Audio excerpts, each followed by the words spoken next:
Hello teachers, Irving Peralta here. Well, we're down to the last step. This video is about step number 7 from the 7 steps of building a language-rich interactive classroom. Let's review the first 6 steps, I should say. The first 4, remember, these are procedural. These are your expectations that you're going to be teaching from day 1. Teach students what to say when they don't know what to say. Step 2, have students speak in complete sentences. Step 3, randomize and rotate when calling on students. Step 4, use total response signals. Now, the next 3 steps, they are going to be used when you are teaching, such as step 5, when you're teaching, use visuals and vocabulary strategies to support your objectives. Step 6, have students participate in structured conversation. And then step number 7, have students participate in structure, reading, and writing activities. Teachers, we know that there is power when you give students the purpose and the reason why they're going to be reading the following chapter or the following poem or article. There's power when you give them the purpose and the why behind why they're going to be writing this report or this essay or this story or whatever the activity might be. It is good to have it structured, organized, giving the students the power of letting them know why. The why. Why are we reading? Why are we writing? Believe me, you will get a better result. I speak from experience. When I started teaching, I would simply just say to the kids, read chapter 26 and answer the questions in the back. Or today we're going to be doing a narrative story, and here we go. There was never the reason and the purpose behind it. It was always just, here's the assignment, get to work. Here's what we do know, teachers, and you probably already know this. Structuring reading and writing activities, well, they help students gain a deep understanding of content concepts. We create structure by clearly defining our purpose, our plan, and the process for each reading and writing activity. When the kids know the why, then you get a better response. When they don't know, then you get what you get, and you don't throw a fit, right? I mean, that's my experience. I would get really short stories, 3 to 4 sentences, instead of, I even told them it has to be a page long. Nope, just 3 or 4 sentences. Or when I gave them something to read, they stopped at the first couple of sentences, and this is boring. And why am I reading this? Especially when you are reading non-fiction material and it has no pictures. So that is always tough and hard. So we want to give them structure, reading and writing activities. So there are different strategies that you can use when it comes to this step. You can use a 2x2 strategy, or you can use a chunk and chew strategy, and you have the information here on this page about those two, and more information on that. I'm sure your literacy coach is welcome to give you some more information about these two. But the one that I want to spend a little bit on today is the talk, read, talk, write activity, or the approach. And so what is the talk, read, talk, write? Well, this is a structure reading and writing activity. It's combined. It has both of them. The first thing that we do is that we give students a chance to be engaged, to talk. And so the question is, going back to the why is it important to have the students first begin with a conversation, with talking? Well, it creates a foundation of respect. As others are talking, I am listening. As I am listening, I am learning. I engage the student. I access prior knowledge, background knowledge. I track the student's attention by simply giving them a chance to give their opinion or voice their opinion, asking them intriguing questions, make a choice, respond to a visual. And this is all going back to the structured conversation in step 6.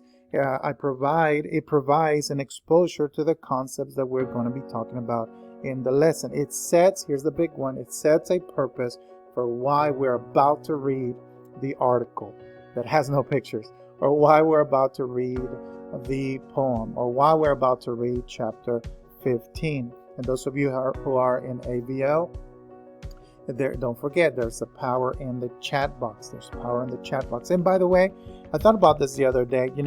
Because you do have a lot of students in your classroom, some of you have 23, 24.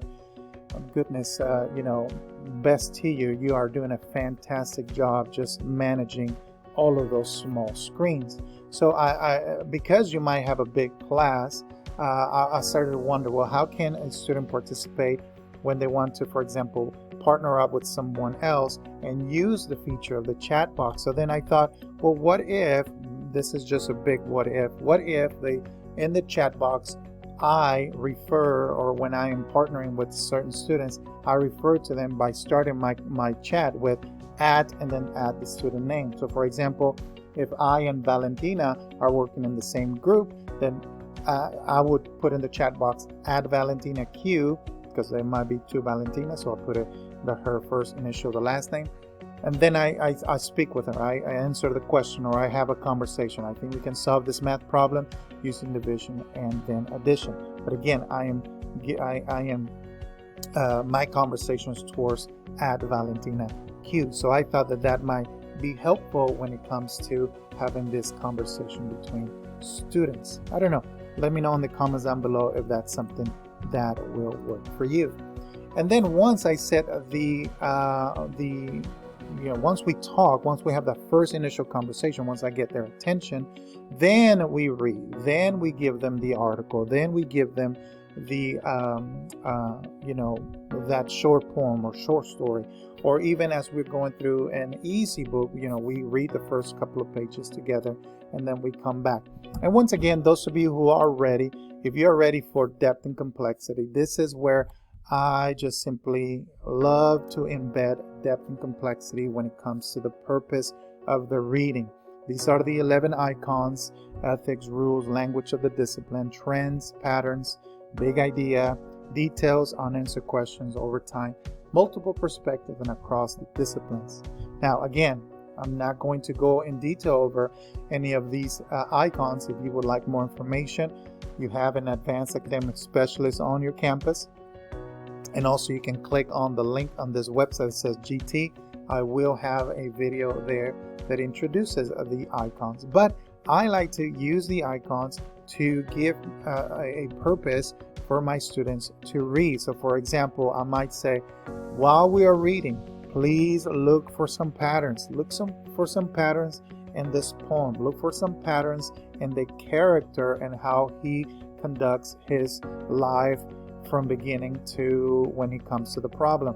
Look for any rules that the scientists must follow when they're out there exploring in nature. Look for the details when it comes to the setting of the story, etc. I am giving the students a purpose for them to read.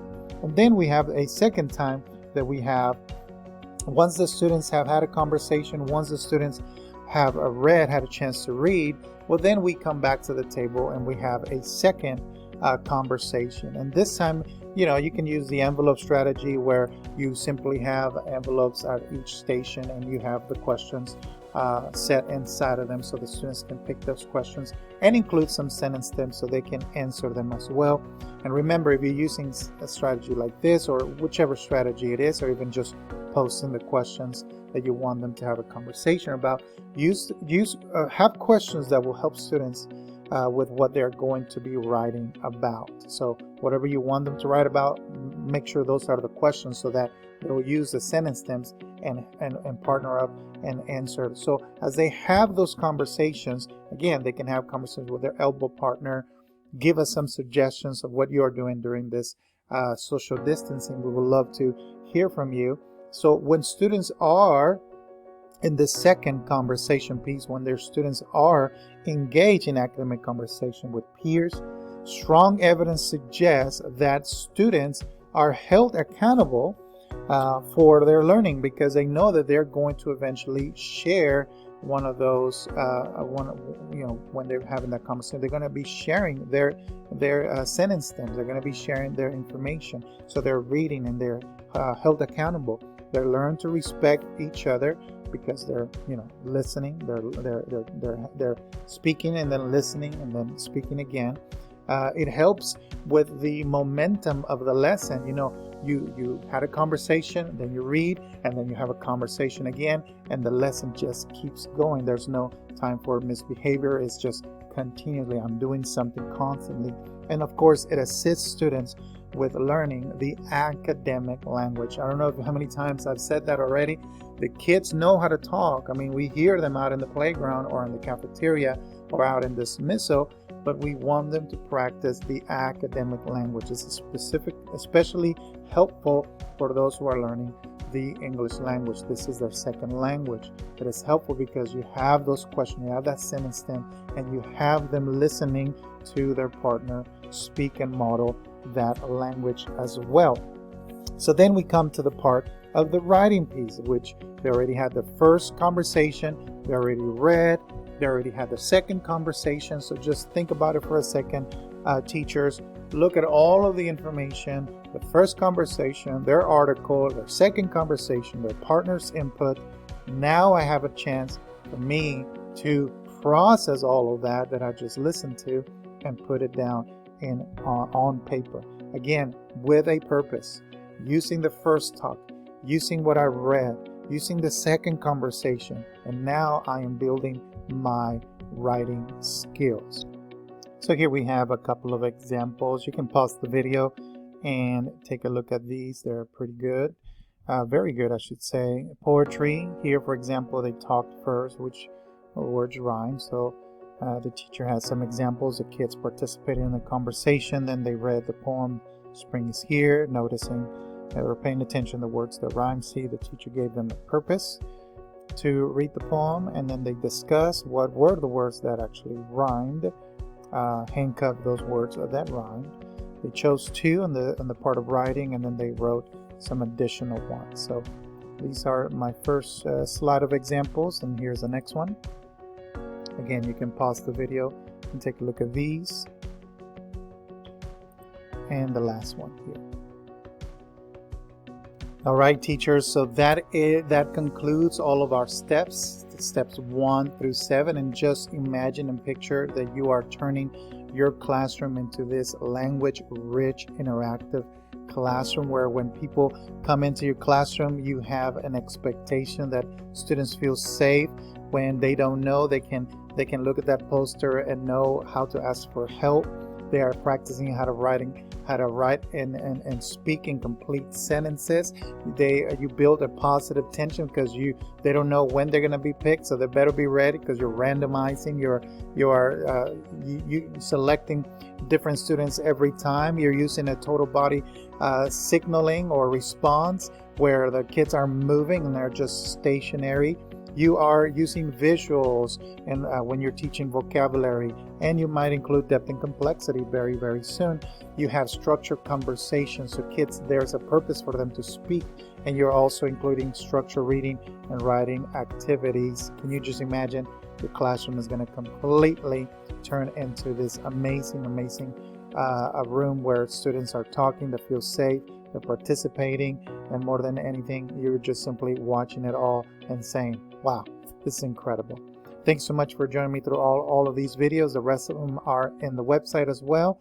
We'll see you very, very soon. Bye-bye.